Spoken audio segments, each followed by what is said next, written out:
Olá pessoal, eu sou o professor Ricardo Andreucci e hoje nós vamos falar dos princípios da jurisdição.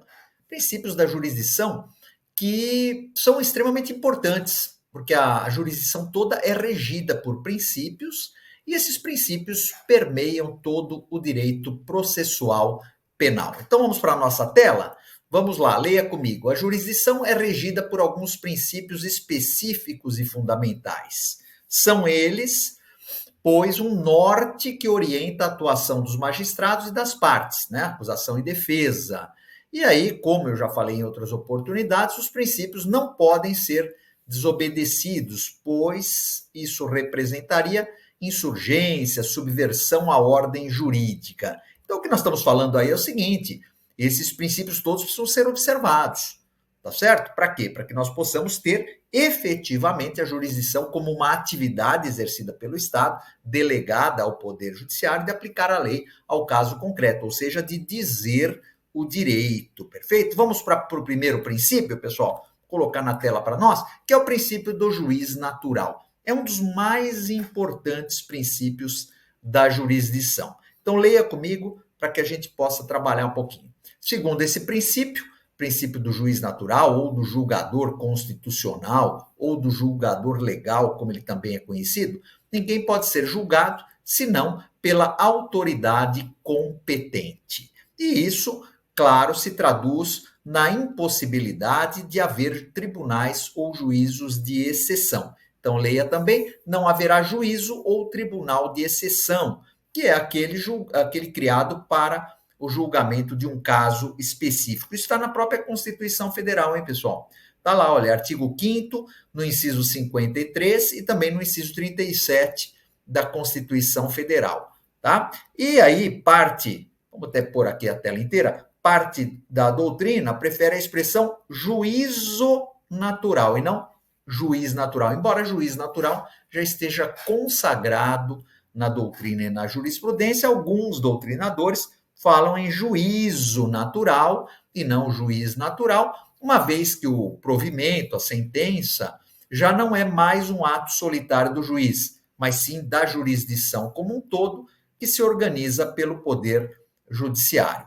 Perfeito, aí é mais um preciosismo, né? Juiz natural ou juízo natural. Na verdade, o princípio do juiz natural, ele já é conhecido de todos, ele já está aí há muitos anos, não é? E, inclusive, como eu falei, um dos princípios mais importantes da jurisdição. Ou seja, não haverá juízos ou tribunais de exceção, aqueles que são feitos para julgar um determinado caso. Ou seja, o caso aconteceu e aí cria-se o juízo para julgar esse caso, um juízo de exceção. Não, o juiz precisa estar previamente estabelecido por normas de organização judiciária.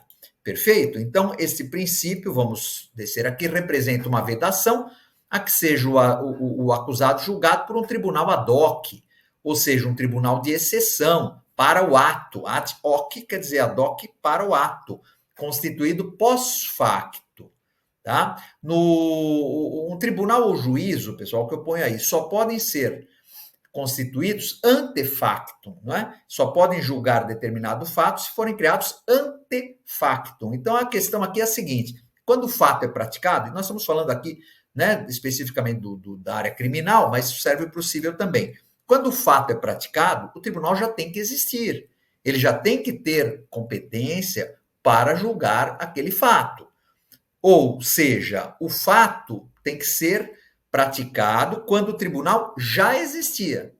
Ah, não, mas nós praticamos o fato, depois criaram um tribunal especificamente para esse fato. Não pode. Aí é considerado um tribunal ou juízo de exceção. E, portanto, isso viola o princípio do juiz natural. Isso pode parecer pouca coisa, pessoal, mas é o princípio mais basilar que nós temos da jurisdição. Então, quando você ingressa com uma ação penal, quando você ingressa com uma ação civil, você tem que ter a certeza que aquilo vai ser distribuído livremente para um juízo natural. Ah, mas na comarca que eu trabalho só tem um juiz, então eu já sei que é ele que vai julgar o meu fato. Sim, mas ele já está pré-constituído. Esse juiz já estava lá, esta vara já estava lá organizada e constituída quando o fato foi praticado. Não foi criado um juízo, não foi criado um tribunal para analisar aquele fato em específico, certo? É aí que nós tratamos, então, do chamado juiz natural. Vamos seguir, pessoal? Não se insere na proibição, leia comigo, dos tribunais de exceção, a criação das justiças especializadas, evidentemente, né? Porque aí tem gente que diz assim, mas a justiça militar, por exemplo, ela só vai julgar militar. Sim, mas ela é pré-constituída ao fato. É essa a ideia. Tá? Não é criar justiças especializadas, distribuir a jurisdição. Então, se nós temos uma justiça militar, uma justiça trabalhista, uma justiça eleitoral, isso não fere, em hipótese alguma, o princípio do juiz natural. Tá? Isso não se insere naquela proibição dos tribunais de exceção. Tá claro? Os tribunais ad hoc, vejam aí que eu ponho na tela, são criados e funcionam para um determinado caso concreto. Aí não pode. Ao passo que as justiças especializadas, elas são previamente instituídas pela Constituição Federal, pelas leis de organização judiciária, e elas têm por finalidade a aplicação da lei a todos os casos, obviamente, versando sobre determinada matéria ou que envolvam certas pessoas. Então, aí, claro, né? Então, numa justiça militar, por exemplo, ela vai julgar todos os casos militares que lhe sejam submetidos. O mesmo ocorre com a justiça eleitoral, o mesmo ocorre com a justiça do trabalho. Tá claro? Não é que vai ser criado um tribunal, um juízo de exceção para o julgamento daquele caso em específico. Não. Nesse caso, portanto, repito, as justiças especializadas, elas não ferem o princípio do juiz natural. Por quê? Porque elas são previamente instituídas pela Constituição Federal ou até mesmo por leis de organização judiciária. Perfeito? Então, vamos seguir aí, pessoal. Princípio da investidura. Olha que princípio interessante. Vamos ler aí comigo. Segundo este princípio, a jurisdição somente poderá ser exercida por quem tenha sido regularmente investido no cargo de juiz e esteja no exercício de suas funções. Tá? Então, não sou eu que digo isso, é a Constituição Federal. No seu artigo 5º, lá no inciso 35, e o artigo 93 também da Constituição Federal. A gente combina com o 5º, inciso 35, 93, nós temos o princípio da investidura. Então, a jurisdição somente poderá ser exercida por quem tenha sido regularmente investido no cargo de juiz. Daí, como é que ele é regularmente investido? Ele presta um concurso, ele é aprovado no concurso, ele é nomeado, ele toma posse e, portanto, ele está no exercício regular de suas funções. Então, eu coloco, inclusive, no segundo parágrafo aí, somente o magistrado, e aí leia-se o juiz, o desembargador, um ministro de um tipo de tribunal superior, regularmente investido no cargo e no exercício das suas respectivas funções, é que pode exercer a jurisdição. Tá? Quem não é magistrado não pode exercer as funções. Tá? Quem não é magistrado não pode exercer funções jurisdicionais, pois a usurpação de função pública é crime. 328 do Código Penal, usurpar função pública. Tá claro? Então, quem não é magistrado não pode exercer funções jurisdicionais. Então, você vai dizer o seguinte, bom, então o escrevente técnico judiciário, além do cartório, ele não pode exercer as funções de magistrado? Não pode, pessoal. Tá? Isso dá, inclusive, crime. É o 328 do Código Penal, que é justamente a usurpação de função pública, que até o funcionário público pode praticar a usurpação de função pública, desde que ele usurpe função que não lhe compete, desde que ele usurpe função que não seja a sua. Então, quando nós falamos do princípio da investidura, nós estamos dizendo que na nossa certeza, na jurisdição, veja, porque nós já vimos, a jurisdição é una, tá? O Estado detém a jurisdição e o Estado entrega a jurisdição, ele delega o poder jurisdicional ao poder judiciário, que é aquele que vai dizer o direito. E o poder judiciário, para que exerça na plenitude a jurisdição, ele precisa, portanto, ter ali, ser composto de juízes investidos regularmente naquela função, porque senão nós não temos a adequada distribuição da justiça. Então, a pessoa tem que estar regularmente investida nas funções jurisdicionais. Tá claro? Então você vai dizer, bom, mas eu fui fazer uma audiência de conciliação e ali tinha um conciliador. Então, mas o conciliador está lá para uma autocomposição que você eventualmente tenha, para orientar ali uma composição que você eventualmente tenha, tá certo? E no caso, nós podemos ter, inclusive, isso como uma forma de solução de conflito, como nós já vimos anteriormente. Isso não tira a investidura. Por quê? Porque aquele conciliador, né, aquela forma alternativa de resolução do conflito, aquele árbitro, né, se você tiver uma arbitragem, se você tiver uma conciliação, uma mediação, aquele mediador, ele não está julgando, tá certo? Ele está exercendo atividades que são atividades próprias e outras formas de solução de conflitos. A partir do momento que nós levamos o conflito para o Poder Judiciário, aí ele só pode ser resolvido, não é, por um magistrado. E quando eu digo Poder Judiciário, havendo a lide e havendo o exercício do poder jurisdicional, ou seja, o início de uma ação. Tá claro? Enquanto estiver na fase de conciliação, enquanto estiver ali numa fase de, até mesmo de transação, enquanto estiver numa fase ali de mediação, isso não é função jurisdicional, tá bom? Jurisdicional, o juiz vai impor, lembram as características da jurisdição, aquela coisa toda, substitutividade, etc. Então, aí o juiz ele precisa estar investido nas suas funções. Por isso, nós falamos do princípio da investidura, tá? Vamos lá para um princípio conhecido nosso, né? Eu gosto muito desse princípio, devido processo legal. Vocês sabem que a gente trata desse princípio também em cursos de direito constitucional, não é? Porque ele tem uma base constitucional.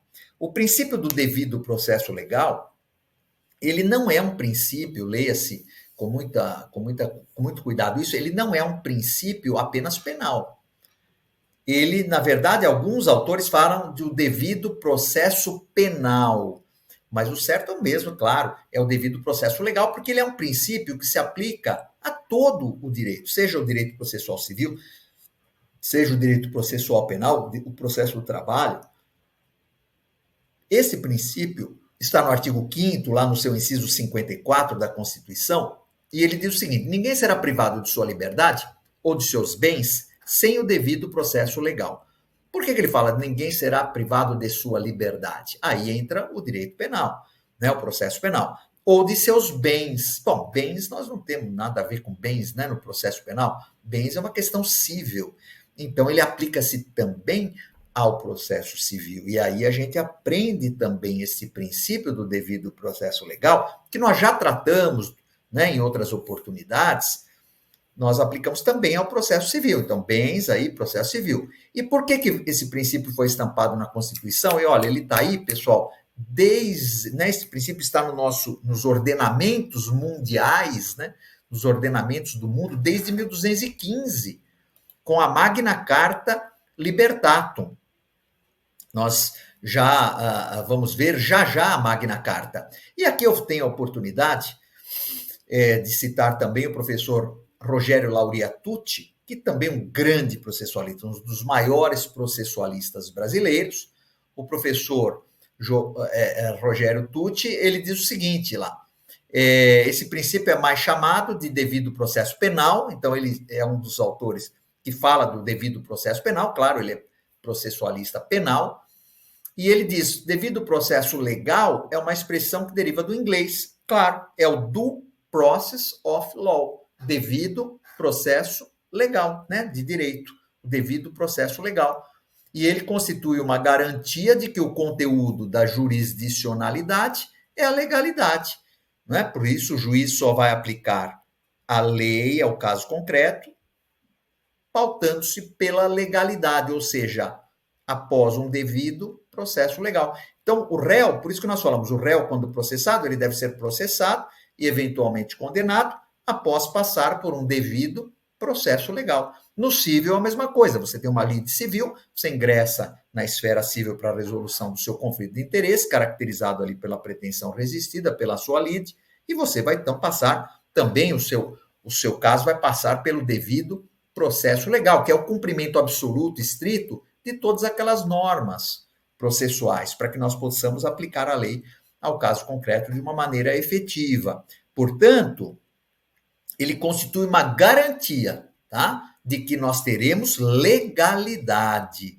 Por isso a gente não é contra, muitas vezes, uma condenação, a gente não é contra, muitas vezes, uma absolvição, desde que seja observado o devido processo legal. Pessoal, e quando nós falamos devido processo legal, nós estamos falando observando todas as regras de processo, viu?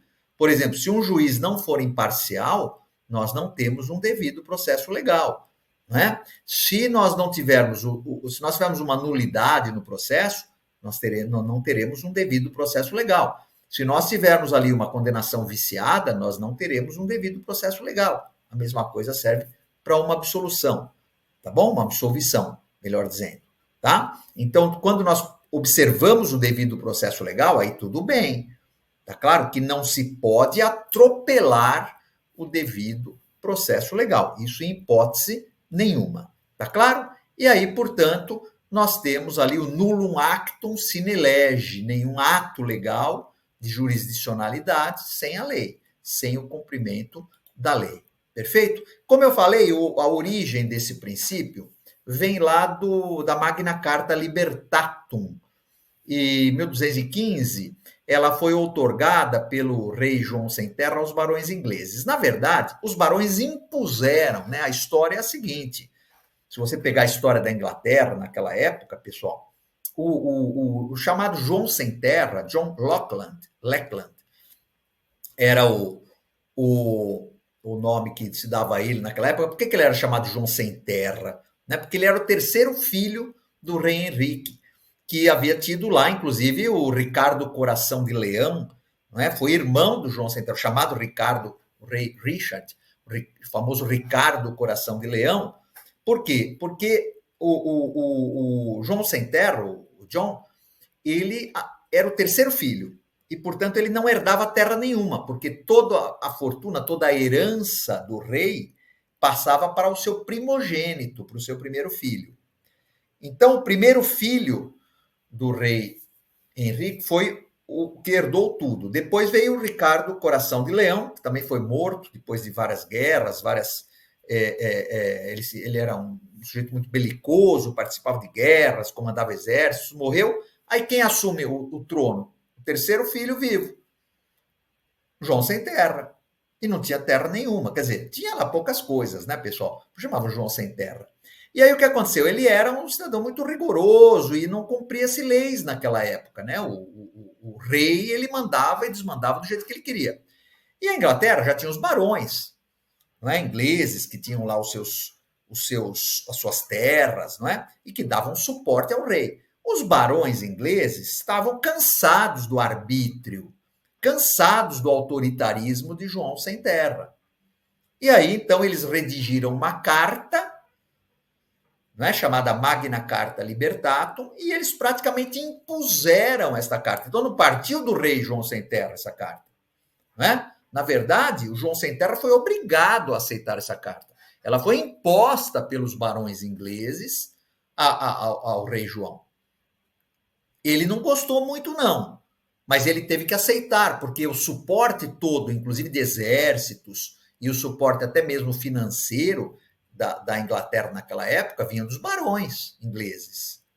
E os barões, então, impuseram a carta, ele outorgou esta carta, não é? Até interessante, porque tem algumas pinturas, afrescos na época, em que aparecem lá os barões, aparece o João Sem Terra sentado, assinando a Magna Carta, e a igreja bem no meio, porque houve a participação, inclusive, do Papa na época, abonando, não é? Atestando a assinatura da Magna Carta. Depois, o que aconteceu? O João Sem Terra, ele teve um filho, né? E depois ele não queria cumprir muito bem essa carta, não. Teve vários episódios depois. Se vocês pegarem depois de 1215, não é? Ele veio a falecer algum tempo depois, o João Sem Terra, e o seu próprio filho acabou tendo que cumprir também, né, que assumiu o trono, teve que cumprir também a Magna Carta, mas sem muito gosto, não. Eles tentaram várias vezes mudar e até revogar a Magna Carta, mas não conseguiram, né? E aí veio a evolução, não é, das ideias ali que a Magna Carta trouxe, inclusive uma delas, o devido processo legal que tem até hoje na nossa Constituição. Tá bom? Vamos fazer um intervalinho, já já nós estamos de volta.